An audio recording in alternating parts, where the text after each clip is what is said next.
ဇက်သပင်ကိုအခြားသူတွေလိုအခုမှထူးချွန်တာမဟုတ်ပဲငငယ်ကလေးကဝါသနာပါကြောင်းပုံလေးတွေချပြလာတဲ့အောင်စဘူးပရိသတ်ကြီးအောင်စဘူးကတော့ပေါ်ပေါ်ပေပေမဟုတ်ဘူးနော်ဇက်သပင်မှာတခြားသူတွေလိုမျိုးအခုမှကောက်ရိုးမီးလိုအောင်မြင်တာမဟုတ်ပဲ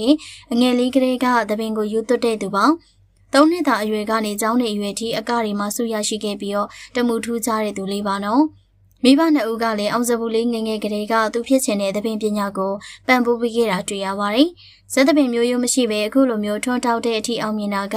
အများကြီးရဲတယ်လို့မျိုးအကက်ကောင်းတာလည်းမဟုတ်တယ်လို့ဖားရနေတဲ့အကျင့်လည်းမဟုတ်ခဲ့ပါဘူး။အောင်စဘူးရဲ့အရေးချင်းတဲ့ဇက်သပင်အပေါ်မှာယူသွတ်ပြီးတော့ဒီဇိုင်းမမတ်စူးစားတဲ့ဇွဲလုံးလာတွေကြောင်းပါပဲနော်။အောင်စဘူးကအောင်စဘူးမလို့အခုဆိုရင်တော့စိန်ဆိုင်ပိုင်ရှင်တွေရွှေဆိုင်ပိုင်ရှင်တွေရဲ့အောင်အတိတ်နဲ့ခေါ်ယူဖဲချိုးဖြတ်ခံရတဲ့အထိအောင်မြင်ကြော်ကြားနေကြတာဖြစ်ပါတယ်။ဒီတော့ပရိသတ်ကြီးမင်းသားလေးအောင်စဘူးရဲ့ငငယ်လေးကလေးကအရေးချင်းကအခုထိတိုးတက်နေတာမလို့ရှေ့လျှောက်လဲဒီထက်ပိုပြီးကျဲလေးတစ်ပွင့်လိုမျိုးတောက်ပနေအောင်ပါပါ။မှတ်ချက်လေးတွေကိုလည်းပြောပြခဲ့ပါအောင်ရှင်။အောင်စဘူးရဲ့ငယ်ဘဝပုံရိပ်တွေကတကယ်ကိုပရိသတ်တွေရဲ့အချစ်တော်ပုံစံလေးတွေမလို့မိသားစုတွေကတော့ဦးရနေကြတာဖြစ်ပါတယ်ရှင်။